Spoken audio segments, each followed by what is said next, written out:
રાજ્યમાં છેલ્લા ઘણા સમયથી રાહ જોવાતી એવી સ્થાનિક સ્વરાજ્યની ચૂંટણીને લઈ તારીખોની જાહેરાત થઈ ગઈ છે। 66 નગરપાલિકાની ચૂંટણી યોજાશે। ખાલી પડેલી તાલુકા પંચાયત નગરપાલિકા બેઠકોની પણ યાદી જાહેર થઈ છે। રાજ્યમાં 16 ફેબ્રુઆરીએ મતદાન થશે અને 18 ફેબ્રુઆરીના રોજ પરિણામ જાહેર થશે। સાથે જ આચારસંહિતા પણ અમલી બની છે। આ તમામ મુદ્દાઓને લઈને વાત કરવી છે સીધો સંવાદમાં।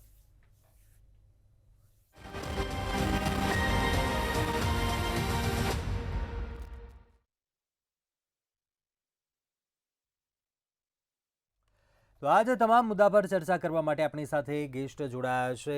પ્રફુલભાઈ ત્રિવેદી મંતવ્ય ન્યૂઝના એસોસિએટ એડિટર છે, લિપિબેન ખંદાર બીજેપી પ્રવક્તા છે, અશોકભાઈ પંજાબી કોંગ્રેસ નેતા છે। આપ તમામનું સ્વાગત છે આ ચર્ચામાં। સૌપ્રથમ પ્રફુલભાઈ, આપને પ્રશ્ન કરવા માંગુ છું। સ્થાનિક સ્વરાજ્યની ચૂંટણી માટેનું બ્યુગલ ફૂંકાઈ ચૂક્યું છે। છેલ્લા ઘણા સમયથી જે અટકળો જોડાઈ રહી હતી, બંને પક્ષની પણ ક્યાંક તૈયારીઓની વાત કરીએ, કઈ રીતે જોઈ રહ્યા છો આપ? કુંજ આજે રાજ્યના ચૂંટણી પંચે જે ચૂંટણી કમિશનર્સ છે એસ મુરલી કૃષ્ણા, એમણે જાહેરાત કરી કે 16 ફેબ્રુઆરીએ રાજ્યની 66 નગરપાલિકા, પછી કઠલાલ, કપડવંજ અને ગાંધીનગર 3 તાલુકા પંચાયત અને જૂનાગઢ મહાનગરપાલિકાની ચૂંટણીઓ યોજાશે। 16મીએ ચૂંટણી યોજાશે અને 18મીએ એનું પરિણામ જાહેર થશે। ઘણા લાંબા સમયથી ચૂંટણી ક્યારે આવશેની રાહ જોવાઈ રહી હતી। એમાં તો ડિસેમ્બર માસ દરમિયાન તો ખાસ એવી લોકોને ઉત્સુકતા હતી, કારણ કે ડિસેમ્બરમાં ચૂંટણી જાહેર થશે એવી અપેક્ષા હતી, પરંતુ જાન્યુઆરીમાં થઈ।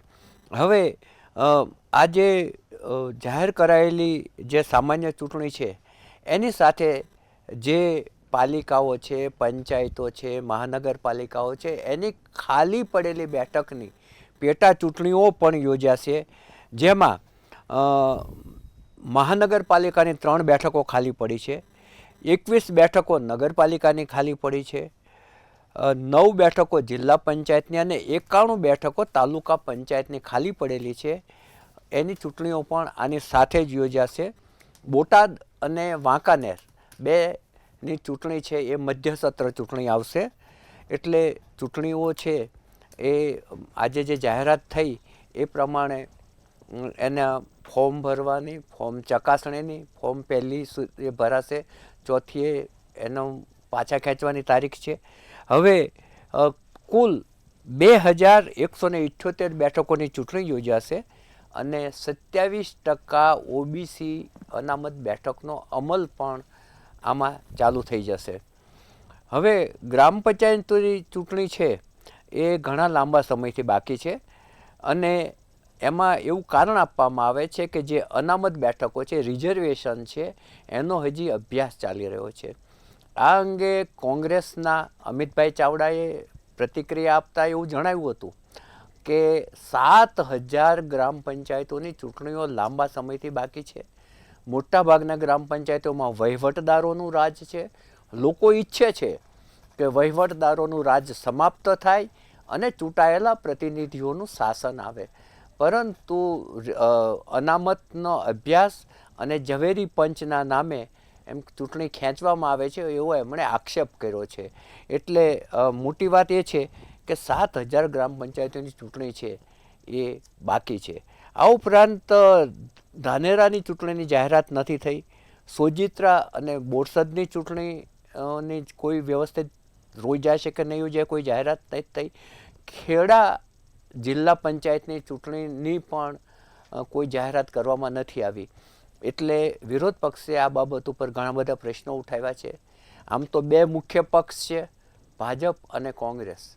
હવે આમ આદમી પાર્ટીની એન્ટ્રી ગુજરાતમાં થયેલી છે, વિધાનસભામાં લગભગ બધી જ બેઠકો લડ્યા હતા। એટલે આ વખતે કેટલી બેઠકો લડશે એ પક્ષ જ્યારે નિર્ણય લેશે ત્યારે જાહેરાત કરશે। આવું જ ચોથું પરિમાણ છે એ શંકરસિંહ બાપુની નવરચિત પાર્ટીનું, જેમાં મોટાભાગના ક્ષત્રિયો છે, લડશે કે ન લડે એની કોઈ જાહેરાત નથી કરી। હવે જે આ જાહેરાતો થશે ત્યારબાદ આપણને ખબર પડશે કે ચૂંટણી કેટલી રસાકસી ભરી યોજાશે, ત્રિકોણીય જંગ થશે, ચતુષ્કોણીય જંગ થશે, શું પરિસ્થિતિ હશે। કારણ કે આ બધી ચૂંટણીઓ છે એ સ્થાનિક પ્રશ્નો ઉપર લડાતી હોય છે. સ્થાનિક જે નેતાઓ હોય છે, જેનો સમાજ ઉપર પ્રભુત્વ હોય, એ લોકોને મોટાભાગે ટિકિટો મળતી હોય છે. અને ગ્રામ પંચાયતોની ચૂંટણી નથી, બાકી એમાં તો પક્ષાપક્ષી પણ નથી હોતી. અને કેશુભાઈ પટેલના સમયમાં એક સારો જે પ્રયોગ થયેલો સમરસ ગ્રામ પંચાયતનો, નરેન્દ્રભાઈ મોદી જ્યારે મુખ્યમંત્રી હતા ત્યારે એમણે પણ એ બાબતને આગળ ધપાવી હતી. એ જે સમરસ, કારણ કે ગ્રામ પંચાયત સમરસ બને એટલા માટે સારું છે કે એ ગ્રામનો વિકાસ સરળતાથી થઈ શકે. બાકી વેર ઝેર એટલા બધાય ઊભા થતા હોય છે ગ્રામ પંચાયતોમાં કે ચૂંટણી પતી ગયા પછી હુમલાઓ પણ થતા હોય છે અને હત્યાઓ પણ થતી હોય છે. એટલે સમરસ ગ્રામ પંચાયતનો જે કન્સેપ્ટ ભારતીય જનતા પાર્ટી લાવી છે બહુ જ સારો છે કે સરળતાથી, લડાઈ વગર, ઝઘડા વગર જો એના હોદ્દેદારો નિયુક્ત થાય તો પાછળથી વેરઝેરના જે બીજ રોપાય છે અને એ પછી આગળ વધે છે એ ના વધે. એટલે આપણે ઈચ્છીએ કે આ બધી જ ચૂંટણીઓ બહુ સારી રીતે પતે, શાંતિથી પતે અને આવા વેરઝેરના બીજ ના વવાય. લિપિબેન, પાલિકા અને પંચાયતની ચૂંટણી માટે ભાજપ કેટલું તૈયાર? જી, રાજ્યના ચૂંટણી પંચ દ્વારા ચૂંટણીની જાહેરાત થઈ. આજે ચૂંટણીનું બ્યુગલ ફૂંકાઈ ગયું છે અને ભારતીય જનતા પાર્ટીના કાર્યકર્તાઓ, નેતાઓ હંમેશા સક્રિય રીતે લોકો વચ્ચે રહ્યા છે. લોકોના પ્રશ્નો સાંભળવા, એને કઈ રીતે ઉકેલ લાવવો, એના ઉપર હંમેશા કોઈ પણ પરિસ્થિતિમાં સક્રિય છે. ચાહે એ કોરોનાનો કપરો કાળ હોય કે કોઈ પણ પ્રકારનું સ્થાનિક કોઈ મુદ્દો હોય કે કોઈ પણ પ્રકારના જનતાના પ્રશ્ન હોય, ભારતીય જનતા પાર્ટીના કાર્યકર્તાએ હંમેશા જનતા વચ્ચે રહી અને એમના માટે કઈ રીતે કામ થાય અને વિકાસ કઈ રીતે એ દરેકે દરેક જગ્યા પર પહોંચે એના ઉપર હંમેશા કાર્યરત છે. તમે જુઓ કે અમે અવારનવાર તમે જુઓ તો મેડિકલ કેમ્પ છે, બ્લડ ડોનેશન કેમ્પ છે, એવા ઘણી બધી પ્રક્રિયાઓ પણ છે જે અમે જનતા વચ્ચે હંમેશા રહીને કરતા હોઈએ છીએ. તો આ પ્રકારનું જ્યારે ભારતીય જનતા પાર્ટીની વિચારધારા છે કે હંમેશા લોકો માટે કામ કરો, સરકાર જે વિકાસ અને જે યોજનાઓ આપે છે લોકો સુધી પહોંચે અને પછી ચૂંટણી આવે ત્યારે પોતાનું રિપોર્ટ કાર્ડ લઈ અને લોકો સુધી પહોંચવું કે આપણે શું કામ કર્યા છે. તો આ પ્રકારની જે વિચારધારા છે ને એને ગુજરાતની જનતાએ હંમેશા સમર્થન આપ્યું છે. એટલે ચોક્કસથી આમાં એવું નથી કે હવે ચૂંટણી આવી છે એટલે કોઈ તૈયારી છે.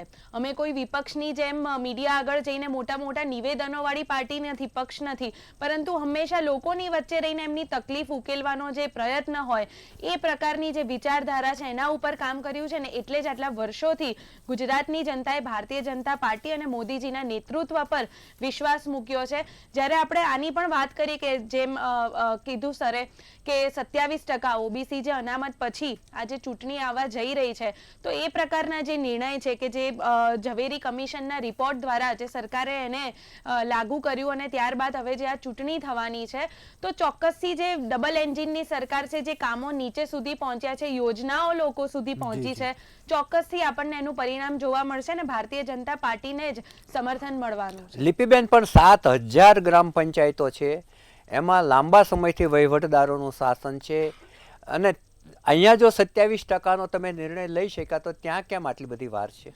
જો ચોક્કસથી તમે જેમ પહેલા પણ આપણે વાત કરી કે ચૂંટણી પંચની પહેલા તો આ જાહેરાત હોય છે. ચૂંટણી હોવી એ રાજ્યની જે ચૂંટણી પંચ છે એની એક કાર્ય છે કે એમને એ જાહેરાત કરવાની હોય અને એમાં એક પ્રક્રિયા હોય. જેમ આપણે આ જે 27% જે ઓબીસી અનામતની વાત છે, ચોક્કસથી એ ગ્રામ પંચાયતની પણ ચૂંટણી આવવાની જ છે. આ એક લોકતંત્રની પ્રક્રિયા છે, આવવાની જ છે. પરંતુ જે પ્રક્રિયા હોય એ પ્રક્રિયાનો ભાગ જ્યાં સુધી પૂરો ના થાય, જ્યાં સુધી અનામતનું જે પ્રક્રિયા છે પૂરું થશે તો ચોક્કસથી ચૂંટણી પંચ એ પણ ચૂંટણીને જાહેર કરશે. પરંતુ જેમ તમે જુઓ કે ધાનેરા છે, થરાદ છે, વિજાપુર છે અને ઈડર છે, તો ત્યાં ડિલિમિટેશનની પ્રક્રિયા પણ પૂર્ણ થઈ ગઈ છે. ઘણી નગરપાલિકા ડિઝોલ્વ થઈ ગઈ છે, એ પણ છે, છતાં ત્યાં નથી થઈ રહી ચૂંટણી. તો આ પ્રકારનો જે નિર્ણય છે, ચૂંટણી પંચનો નિર્ણય છે ને, જ્યારે પ્રક્રિયા જે પૂરી થશે તો ચોક્કસથી ત્યાં આવવાની છે. અને તમે ગ્રામ પંચાયતની વાત કરો ને તો 2014 પછી હું કહું તો ગ્રામ પંચાયતને ને સરપંચોની લીડરશિપને સૌથી મજબૂત કરવાનું જો કાર્ય કર્યું હોય ને તો એ મોદી સરકારે કર્યું છે કે સીધો ગ્રામ પંચાયતને એવો પાવર આપ્યો કે પોતાના ગામનો વિકાસ કરી શકે. અશોકભાઈ, શું કહેશો આપ? 16મી ફેબ્રુઆરીએ મતદાન થશે ગુજરાતમાં સ્વાયત્ત સત્તા સંસ્થાઓનું. હવે એ ચૂંટણીઓ ખરેખર ડિસેમ્બરમાં થવાની હતી, અને હવે આ ફેબ્રુઆરીમાં ગઈ છે. પણ એના પહેલાં જે ચૂંટણીની તૈયારીઓ ચાલી રહી હતી, અને અમારી પાર્ટી એટલે ભારતીય રાષ્ટ્રીય કોંગ્રેસે સમગ્ર ગુજરાતમાં આની તૈયારીઓ શરૂ કરી દીધેલી, અને લગભગ તમામ જગ્યા ઉપર ઓબ્ઝર્વરો નક્કી કરીને એ ઓબ્ઝર્વરો ત્યાં જઈ આવેલા, અને ત્યાં પણ સ્થાનિક સ્તરની મિટિંગો લઈને અને કઈ રીતે ચૂંટણી લડવી એટલું જ નહીં, પણ અમે એક આખું પ્રોજેક્ટ આખા ગુજરાતમાં ઓલ ઇન્ડિયા કોંગ્રેસ કમિટી દ્વારા સમર્થિત એક પ્રોજેક્ટ જે છે એ પ્રોજેક્ટ લઈને લગભગ મોટા ભાગના જિલ્લાઓમાં અમારા એક સનિષ્ઠ કાર્યકર્તા છે વડોદરામાં, MS યુનિવર્સિટીમાં પ્રોફેસર છે, એમને જવાબદારી લઈને અને એ પ્રોજેક્ટ લગભગ દરેક જગ્યા, અને નાની નાની પુસ્તકો પણ કે જેની અંદર ચૂંટણી કઈ રીતે લડવી, ઉમેદવારોની પસંદગી, પછી જે અનામતો હોય છે એને કઈ રીતે કરવા, બધું જેને કહેવાય ટ્રેનિંગ કામ જે છે એ થઈ ગયું છે પહેલાં. હવે નવેસરથી ફરીથી એને શરૂ કરવું પડશે અને યાદ અપાવવું પડશે બધું, અને પાર્ટી લગભગ દરેક જગ્યા ઉપર આ બાબતમાં તૈયાર છે. અને બસ હવે તમે સાંભળો જાહેર થઈ ગયા છે તો લગભગ બધી જગ્યા ઉપર સાંજે આજે મિટિંગો થઈ ગઈ સ્થાનિક સ્તર ઉપર, અને આવતીકાલથી બધા પ્રભારીઓ ત્યાં જઈને અને તમામ લોકોને મળીને અને માર્ગદર્શન આપશે. એટલે ચૂંટણીઓની કોંગ્રેસની પૂરી તૈયારી છે આ બાબતમાં. હવે જે વાત આપે કરી કે લગભગ 7,000 ગ્રામ પંચાયતોની બાકી છે, અમારા ભાજપના બેન કહેતા હતા ચૂંટણી પ્રક્રિયા છે, ચૂંટણી પંચને કોઈ તકલીફ હશે, પણ આપણે બધા જાણીએ છીએ કે રાજ્ય સરકારમાં રાજ્ય સરકાર હોય કે કેન્દ્ર સરકાર હોય, સરકારોની ઈચ્છા પ્રમાણે ચૂંટણી પંચો મોટા ભાગે નિર્ણયો લેતા હોય છે, અને સરકાર ધારે તો જલ્દી થાય, સરકાર નહીં ધારે તો મોડું થાય. એ શરૂથી આ ચાલતું આવ્યું છે. તો આજે લગભગ 7,000 ગ્રામ પંચાયતોની ચૂંટણી કેમ થઈ રહી નથી, હું નથી માનતો કે એમાં ચૂંટણી પંચની કોઈ કમજોરી છે, એમાં સરકારની કોઈ રાજનૈતિક દુવિધા, કોઈ પોલિટિકલ દુવિધા થઈ શકે છે કે નીચલા સ્તર ઉપર રાજકીય રીતે લોકોમાં જાગૃતિ આવી જોઈએ, નહીં આવી જોઈએ, એક મોટો પ્રશ્ન છે. હવે સૌથી મોટી વાત તો અત્યારે આપણી સામે જે ઊભી થઈ છે, આપણે જોઈ રહ્યા છીએ કે અત્યારે દિલ્હીમાં મહાસંગ્રામ ચૂંટણીનું ચાલુ રહ્યું છે. એમાં દરેક રાજકીય પક્ષ પોતાની મેળે પોતાની રીતે લોકોને વાયદા કરી રહ્યા છે, અને મોટા ભાગે તો આપણે જોયું છે કે ભારતીય જનતા પાર્ટીએ બહુ મોટા વાયદાઓ ત્યાં દિલ્હીની પ્રજાને કર્યા. એક તો 2,500 રૂપિયા દરેક મહિલાને અમે આપી. ચલો આપણે મુદ્દા ઉપર પાછા એટલે મુદ્દા ઉપર એટલે ગુજરાતના લોકોને અન્યાય કરે છે ભારતીય જનતા પાર્ટી. એમ કહું છું ગુજરાતમાં 156 બેઠકો આપ્યા છતાં પણ અહીંયા કોઈ મહિલાઓને એક પૈસો આપવામાં આવતો નથી, અને સિલિન્ડરનો ભાવ ઓછો નથી કર્યો. પ્રફુલભાઈ, આપનો મત જાણવો છે. ખાસ કરીને વાત કરીએ, એક તો બીજેપીના એક પ્રદેશ પ્રમુખને વરણીને લઈને ખાસ વાતો ચાલી રહી છે. શું નિમણૂક થશે? આપને શું એવા રાજકીય સંકેતો લાગી રહ્યા છે? સાથે જ એક રૂરલ લેવલ ઉપરની ક્યાંક વાત કરીએ, ઘણા એવા લેટરકાંડનો પણ મામલો જોયો આપણે, જે આંતરિક લેવલ ઉપર જે અસંતોષ, જૂથવાદની જે વાતો સામે આવતી હશે, શું ક્યાંક કારણભૂત થશે? શું નડશે બીજેપી માટે? શું થોડું મુશ્કેલી ભર્યું બની રહેશે? આપને લાગે એવું? કુંજ, તારા પ્રશ્નોના બે ભાગ છે. એક ભાગ એ છે કે પ્રદેશ પ્રમુખની નિમણૂક ક્યારે થશે. એ પ્રદેશ પ્રમુખની નિમણૂક હજુ સુધી નિર્ણય લેવાયો નથી, અને બધાની મીટ મંડાયેલી હતી કે જાન્યુઆરીમાં 14મી પછી કંઈક જાહેરાત થશે, કમુરતા પછી, પણ કશી થઈ શકી નથી. એવી રીતે શહેર પ્રમુખોનો મુદ્દો પણ લંબાતો જાય છે. અને તમારા પ્રશ્નનો બીજો ભાગ એ છે કે લગભગ તમામ શહેરોમાં જૂથબંધી વ્યાપક પ્રમાણમાં ચાલે છે. એ પછી વડોદરા હોય, એ પછી રાજકોટ હોય, અમરેલી હોય, અને એ જૂથબંધીની જે આંતરિક બાબતો છે એ પણ સપાટી ઉપર આવી જાય છે, અને ભાજપમાં ખુલીને બોલવાની તક નથી. એટલે નાનામાં કે પછી નામ સાથેના કે બીજાના નામ સાથેના પત્રો અને પત્રિકાઓ વહેતી કરે છે. તો પત્રો અને પત્રિકાનો જે પદ્ધતિ છે ને સૌથી વધારે બીજેપીમાં જ છે. તમે જુઓ કે આજે અમરેલીનો આખો જે કાંડ ઊભો થયો એ એક પત્ર લખવા, જે વેકરિયાની સામે પત્ર લખાયો એમાંથી ઊભો થયો. તમે અહીંયા પણ એક પત્રિકા બહાર પડી હતી અમૂલ ભટ્ટને ત્યાંની જે મણિનગર લોબી છે એની વિરુદ્ધમાં, અને એ વખતે પણ બહુ મોટો ભડકો થયો હતો. સુરતની અંદર પણ આ જ રીતે પત્રિકા કાંડ થયો હતો. લગભગ બધી જગ્યાએ થાય છે, અને જૂથબંધી તમામ જગ્યાએ છે. વડોદરામાં તો આની પરાકાષ્ઠા છે. ત્યાંના મ્યુનિસિપલ કોર્પોરેશનમાં કોઈ અધિકારી કમિશનર તરીકે જવા તૈયાર નથી, એટલી હદે ત્યાં ખેંચતાણ ચાલે છે. એટલે જે જૂથબંધીનું એક કારણ એ પણ છે કે પક્ષ એટલો મોટો થઈ ગયો છે કે એટલો વજનદાર થઈ ગયો છે ને એટલી બધી ભરતીઓ ચાલુ રાખી છે કે એ પોતાના ભારથી જ હવે, અને બીજું કે કોંગ્રેસ યુક્ત પણ થઈ ગયો છે. એટલે ઘણી બધી બાબતોમાં ખેંચતાણ, આ મારું આ તારું એ ખેંચે ચાલે છે. કોઈ વ્યક્તિ, એક જૂથ છે એ અત્યારે એકદમ ઉપસી આવે ને જૂના જૂથની અવગણના થાય, નવું જૂથ એની નજર સામે કમાવા માંડે તો એ પણ એને આંખના કણાની જેમ ખૂટશે અને એમાંથી પત્રિકાઓ શરૂ થાય. કારણ કે ત્યાં ખુલીને બોલવાના અધિકારો નથી, એટલે લોકો આ પદ્ધતિ અપનાવતા છે એવું મને લાગે છે. બાકી આ વિષય ઉપર તો વધારે લિપિબેન બોલી શકે, કારણ કે એ બીજેપીના પ્રવક્તા છે. પરંતુ લિપિબેન એ વસ્તુની ના નહીં કહી શકે કે તમામ શહેરોમાં નાના મોટી જૂથબંધીઓ ચાલે છે. લિપિબેન, શું કહેશો આપ? આ ક્યાંક એવો આંતરિક અસંતોષ છે, એવો ઘણો આ લેટરકાંડની ઘટનાની વાત નથી કરતો, પરંતુ આ તો ઘણા વખતથી આ પ્રકારનું ક્યાંક ચાલતું આવી રહ્યું છે, દેખાઈ રહ્યું છે ક્યાંક. હું તમને ચોક્કસથી એમ કહેવા માંગીશ કે ભારતીય જનતા પાર્ટીમાં એક વ્યક્તિ, એક કાર્યકર્તા સૌથી પહેલું કારણ અને મુખ્ય કારણ પક્ષમાં કામ કરવાનું, વોલેન્ટિયર કરવાનું એ છે કે અમે વિચારધારા અને નેતૃત્વમાં વિશ્વાસ રાખીએ છીએ. હવે તમે જે વાત કરો છો, ચોક્કસથી કોઈ કાર્યકર્તાને કામ કરતા કોઈને કોઈ અપેક્ષા હોય કે મારે આ પ્રકારની જવાબદારી જોઈએ છે કે એવી કોઈ અપેક્ષા હોઈ પણ શકે, પણ એ અપેક્ષા હોવી કંઈ ખોટું નથી ને એના માટે ખૂબ સારું પોતે કાર્યરત થઈને કામ કરવું પણ કંઈ ખોટું નથી. પરંતુ જે મુખ્ય આધાર છે પાર્ટી માટે કાર્ય કરવાનો આ નેતૃત્વની સાથે, એ વિચારધારા છે. એ કોઈ પણ પ્રકારનું એમ્બિશન નથી. તમે જોશો તમારા પ્રધાનમંત્રીજી કહે છે, હું તમને એ કહીશ કે ચોક્કસથી આવા જ્યારે કોઈ બનાવ બને છે, આજે કોઈ પ્રકારનું વ્યક્તિ એવું કરી શકે કે એની અપેક્ષા એટલી બધી વધારે હોય, કદાચ પૂરી ના થઈ શકે અને આ પ્રકારના બનાવ બને છે, પરંતુ એવા કોઈ અમુક % કે આવા 1, 2, 4, 10 બનાવને લઈ અને દરેકે દરેક કાર્યકર્તા એની વિચારધારા પર જે કામ કરે છે ને એની સિન્સિયરિટી પર પ્રશ્ન કરવો એ બિલકુલ વ્યાજબી નથી. એટલે હું એવું કહેવા માંગીશ કે અગર કોઈ વ્યક્તિઓ કે કોઈ જૂથવાદમાં કે કોઈક એવા પર્ટિક્યુલર લોકો કે કાર્યકર્તાને એવી અપેક્ષા છે ને એના કારણે જે આ થઈ રહ્યું છે કે થાય છે, એના કારણે પક્ષમાં કામ કરતો દરેકે દરેક કાર્યકર્તાના જે એ છે નિષ્ઠા છે એના ઉપર પ્રશ્ન કરવો એ બિલકુલ વ્યાજબી નથી. કાર્યકરોની નિષ્ઠા પર કોઈ પ્રશ્ન નથી કર્યો, નેતાઓના જૂથબંધીની વાત. પણ હું ચોક્કસથી હું માનું છું, મેં પહેલા પણ માન્યું કે એવા કોઈ બનાવ બને અને એવી કોઈ અપેક્ષા હોય એ એક વ્યક્તિગત વિષય છે, પરંતુ એના કારણે પક્ષમાં કામ કરતા કે પક્ષમાં બધા જ વ્યક્તિને આ પ્રકારની અપેક્ષા છે, આ જ થઈ રહ્યું છે, એ ખોટી વાત છે. બીજું હું તમને એવું કહીશ કે હંમેશા જનતાની જે વાત છે અને જે કહેવાય ને કે પોલિસી ઉપર ધ્યાન આપીને લીડરશિપની વાત છે એના ઉપર ધ્યાન આપવામાં આવે છે.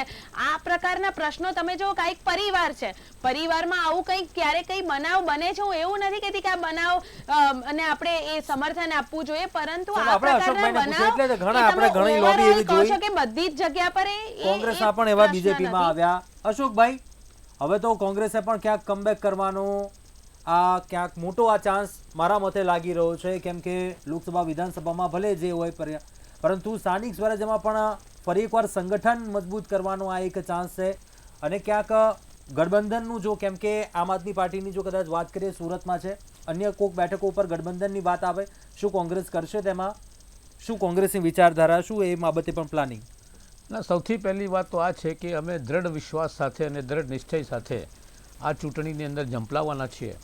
અને મેં જ્યારે અગાઉ કીધી કે આની તૈયારીઓ લગભગ સંપૂર્ણ થઈ ગયેલી, પણ આ ચૂંટણી પછી હવે ફેબ્રુઆરીમાં આવી રહી છે, હવે એ પ્રક્રિયાને આગળ વધારીશું. અમે લોકો વચ્ચે જઈએ છીએ ત્યારે તો લોકો મોટા ભાગે એ જ કહે છે, હું નથી કહેતો પણ લોકો પણ એમ કહે છે કે ચૂંટણીઓમાં EVM જે ત્યાં સુધી આ છે તે છે બધી વાતો કરે છે. મોંઘવારીનો મોટો સવાલ છે, બેરોજગારીનો મોટો સવાલ છે, કાયદો વ્યવસ્થાનો મોટો સવાલ છે, મહિલાઓ પર થનાર અત્યાચારનો મોટો સવાલ છે, ભ્રષ્ટાચારનો મોટો સવાલ છે. કોઈ દિવસ ખાલી નથી જતો કે છાપાઓની અંદર કોઈને કોઈ ભ્રષ્ટાચાર ના ચાલતો હોય. માનું છે કે સમગ્ર દેશમાં સૌથી વધુ ભ્રષ્ટાચારના જે કાંડો થાય છે એ ગુજરાતની અંદર થાય છે. એટલે પ્રજા હવે અહીંયા સુધી ગળા સુધી આવી ગઈ છે આ બધી બાબતમાં. એટલે પ્રજા તો પરિવર્તન ઈચ્છે છે જ, કારણ કે પ્રજાએ જોયું છે, આ કોંગ્રેસનું શાસન પણ જોયું છે અને અત્યારે પોતે ભારતીય જનતા પાર્ટીના ધારાસભ્યો ઘણીવાર કહે છે, અને ઇવન એકવાર તો મુખ્યપ્રધાને પણ એકવાર વાત કરેલી કે આ વહીવટમાં અમારું નિયંત્રણ નથી અને વહીવટવાળા અમારી વાતને સાંભળતા નથી. હવે આ પ્રકારની અરાજક પરિસ્થિતિની અંદર ગુજરાત અત્યારે પસાર થઈ રહ્યું છે. હવે એમાં આમ આદમી પાર્ટી જ્યાં હોય ત્યાં, હવે આપને એક વસ્તુ સ્પષ્ટ કરી દઉં કે ઇન્ડિયા ગઠબંધન બન્યો હતો ભારતીય જનતા પાર્ટીની નીતિઓ અને એની ઘાતક વિચારધારાની સામે. હવે એમાં લોકસભાની ચૂંટણીઓમાં આ ગઠબંધન હતો, પણ વિધાનસભાઓ કે બીજી ચૂંટણીઓ માટે ઇન્ડિયા ગઠબંધનમાં કોઈ પણ જાતની શરતો મૂકવામાં નથી આવી કે ગઠબંધન કરવું છે કે નથી કરવું. હવે ગુજરાતની અંદર હવે દાખલા તરીકે દિલ્હી છે, હવે દિલ્હીમાં અમે તમામ સીટો લડી રહ્યા છે જે હોય તે. દાખલા તરીકે હરિયાણા, હવે હરિયાણામાં આમ આદમી પાર્ટીએ પણ અમારી સામે એટલે તમામ સીટો લડી હતી. તો બધા પક્ષો પોતપોતાના વર્ચસ્વની પણ ચિંતા તો કરતા હોય છે. હવે ગુજરાતમાં શું થશે કહી શકાય નહીં. હવે ગુજરાતમાં આમ આદમી પાર્ટી જો ઓફર કરશે તો અમારી હાઈકમાન્ડ આ અંગે વિચારશે, નહીં કરે તો પછી ચૂંટણી તો લડવાની છે જ. તો અહીંયા ત્રિપાંખીયો જંગ અમુક જિલ્લાઓમાં થઈ શકે છે, પણ મોટાભાગે મુખ્ય જે લડાઈ છે એ ભાજપ અને કોંગ્રેસ વચ્ચેની લડાઈ છે. અને છેલ્લી વાત એટલી જ કહેવા માગું છું કે ભારતીય જનતા પાર્ટી જેમ અત્યારે વાત કરીએ ત્યારે પ્રફુલભાઈ કે અને અમારી બહેન પણ વાત કરતી હતી કે ભાઈ વિચારધારા ઉપર ચાલે છે, પણ હું નથી માનતો કે ભારતીય જનતા પાર્ટી વિચારધારા ઉપર ચાલે છે. ગુજરાતમાં જુદી વિચારધારા, દિલ્હીમાં જુદી વિચારધારા, મધ્યપ્રદેશમાં જુદી વિચારધારા, દરેક રાજ્યને ધ્યાનમાં રાખીને એ લોકલ લેવલ ઉપર પોતાનું વિચારધારા ત્યાં નક્કી કરતા હોય છે. હવે તો એક જ મકસદ છે કે ભાઈ જેમ બેને વાત કરી કે અમે 24 કલાક ચૂંટણી માટે તૈયાર રહીએ છીએ. હવે 24 કલાક ચૂંટણી માટે તૈયાર રહીએ છીએ, પ્રજાની સેવા માટે નહીં, પણ ચૂંટણી માટેની પૂરી તૈયારી હોય છે. કારણ કે ચૂંટણીઓમાંથી સત્તા પ્રાપ્ત થાય છે અને ભારતીય જનતા પાર્ટી સમજી ગઈ છે કે સત્તા વગર કશું ચાલવાનું છે નહીં. કોઈ પણ મુદ્દા ઉપર પાછા આવીએ. સમયનો અભાવ. લિપિબેન, આપનું શું કહેવું છે? ચોક્કસથી મારા વડીલ ભાઈને હું એ કહેવા માંગીશ કે મેં એવું નથી કહ્યું કે અમે ચૂંટણી માટે તૈયાર છે. અમે સતત લોકો વચ્ચે રહીએ છીએ, એટલે અમારે ચૂંટણીની પ્રક્રિયાની તમે જેમ ટ્રેનિંગ આપવી પડે એમ અમારે ના હોય, એ વાત મેં કરી. બીજી હું ચોક્કસથી એક વાત કરીશ કે તમે જે રાજ્યોની વાત કરો, તમે સિલિન્ડરની વાત કરતા હોય કે પેટ્રોલની, જ્યાં કોંગ્રેસનું શાસન છે ને ત્યાં સૌથી વધારે મોંઘવારી એમાં જોવા મળે છે. એટલે તમે વિપક્ષ તરીકે જે તમારા રાજ્યોમાં જે જવાબદારી નિભાવવાની હોય એના ઉપર વધારે ધ્યાન આપવું જોઈએ. ત્રીજું હું ચોક્કસથી એવું કહીશ કે તમે જો ભારતીય જનતા પાર્ટીની વિચારધારાની વાત કરો છો, તમારા ત્યાં તો લોકતંત્રને બદલે વંશતંત્ર છે. તો આમાં કોંગ્રેસે પોતાની પાર્ટીનું પહેલા મનોમંથન કરવાનું હોય. સતત ત્રીજી વખત પ્રધાનમંત્રી તરીકે મોદીજીને જનતા આશીર્વાદ આપે છે. ગુજરાતમાં સતત વર્ષોથી ભારતીય જનતા પાર્ટીને સમર્થન છે. એ જ બતાવે છે કોંગ્રેસમાં સંપૂર્ણ લોકતંત્ર છે. પર વિશ્વાસ છે. કોંગ્રેસમાં સંપૂર્ણ લોકતંત્ર છે. ભારતીય જનતા પાર્ટીમાં સરમુખત્યારશાહી છે, વંશતંત્ર કહેવાય કે તાનાશાહી છે. એક જ પરિવાર નક્કી કરે છે કે શું કરવાનું. કોઈ કાર્યકર્તા, કોઈ નેતાઓનું કશું જ નહીં. એક જ વ્યક્તિ નક્કી કરે છે. પરિવાર, ભારતીય જનતા પાર્ટીમાં એક જ વ્યક્તિ નક્કી કરે છે. એક જ વ્યક્તિ નક્કી કરે છે કે સુબહ છે કે શામ છે, શું કરવું છે. એક જ વ્યક્તિ નક્કી કરે છે. ચોક્કસથી એવું ચાલો, કહેવા મુદ્દા ઉપર માંગીશ. પાછા આવીએ. આપણે પ્રફુલભાઈ, આપને પ્રશ્ન કરવો છે. બંને પક્ષની આ એક વિચારધારાની વાત આવી જાય, પરંતુ ઘણા અંશે આ પહેલાં આપણે જોયું કે કોંગ્રેસના ઘણા એવા સ્થાનિક એવા નેતાઓ હશે, અત્યારે બીજેપીમાં હશે, આંતરિક એવા સંતોષની વાત કરી, કાર્યકર્તાઓમાં એવી નારાજગીની વાત આવી જાય.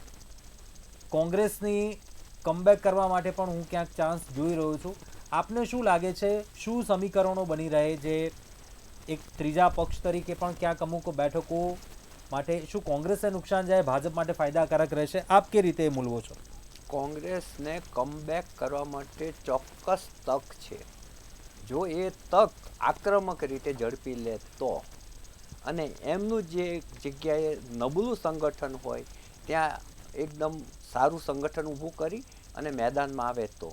અને બીજી વસ્તુ રહી આમ આદમી પાર્ટીની, જો ટ્રાયંગલ થાય તો એનો ફાયદો ભાજપ લઈ જાય. કારણ કે ભાજપ વિરોધી મતો હોય એ બે વચ્ચે વહેંચાય એટલે ભાજપને એનો મોટો ફાયદો થાય.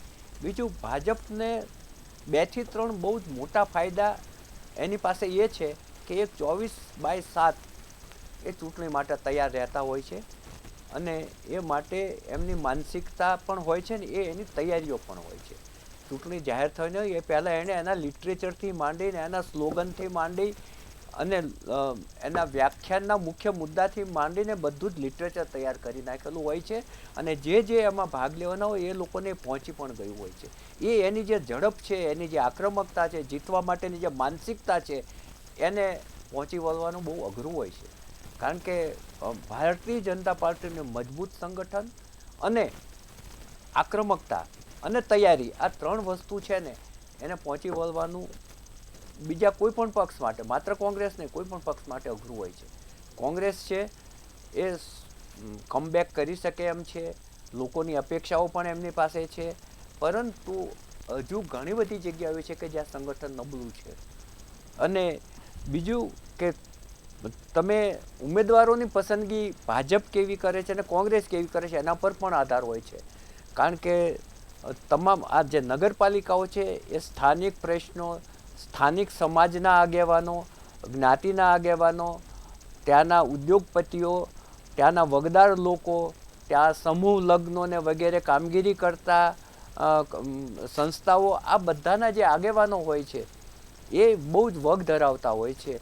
એટલે ભારતીય જનતા પાર્ટી કેવા પ્રકારના ઉમેદવારો પસંદ કરે છે, કોંગ્રેસ કેવા પ્રકારના ઉમેદવારો પસંદ કરે છે, અને જો ત્રીજી પાર્ટી તરીકે આમ આદમી પાર્ટી કૂદી પડી તો આખું જ જે ચિત્ર છે એ એકદમ બદલાઈ જશે. પરંતુ જે અશોકભાઈ પણ વાત કરી કે એમને કમબેક થવા માટેની ચોક્કસ તૈયારીઓ છે અને એ તો ડિસેમ્બરથી તૈયારી કરી રહ્યા છે એમ કહે છે. પરંતુ એક શબ્દ એમણે એ પણ વાપર્યો કે આ ભૂલાઈ ગયું યાદ કરાવવું પડશે. એટલે એના બ્લડમાં વણાઈ જવું જોઈએ અશોકભાઈ કે પોતાની પાર્ટીને આ રીતે જીતાડવાની છે, મારે એને યાદ કરાવવું પડે. એ આપણા કાર્યકરની નબળાઈ દેખાય, જે ભારતીય જનતા પાર્ટીમાં નથી. એટલે આક્રમકતાનો જે ગુણ છે ને, એ કોંગ્રેસે આત્મસાત કરવાની જરૂર છે અને જીત માટેની માનસિકતા સાથે કૂદી પડવાની જરૂર છે. તો ચોક્કસ સારું પરિણામ આવી શકે એમ છે. જોઈએ, હવે બહુ દિવસો નથી બાકી. 14મી ને 16મી ને બહુ કંઈ દૂર નથી, હવે બહુ ઓછા દિવસો છે વચ્ચે. બહુ ઝડપથી આપણને રિઝલ્ટ જોવા મળશે. ચોક્કસથી સમયનો અભાવ છે, ચર્ચા સમાપ્ત કરીશું. પ્રફુલભાઈ, લિપિબેન અને અશોકભાઈ, આપ તમામ આ ચર્ચામાં જોડાયા, અભિપ્રાય આપ્યો, ખૂબ ખૂબ આભાર. અંતમાં કહેવાનું એટલું થાય, હવે સમય ઓછો છે, ચિત્ર સ્પષ્ટ થઈ જશે. બીજેપીનું માઇક્રો પ્લાનિંગ છે, શિસ્ત છે, વિચારધારા છે, સાથે કોંગ્રેસે પણ ક્યાંક કમબેક કરવાનો મોકો છે. ચિત્ર હવે થોડા આવનારા દિવસોમાં સ્પષ્ટ થઈ જશે આ મામલે. અત્યારે સીધો સંવાદમાં બસ આટલું. વધુ સમાચાર માટે આપ જોતા રહો મંતવ્ય ન્યૂઝ. નમસ્કાર.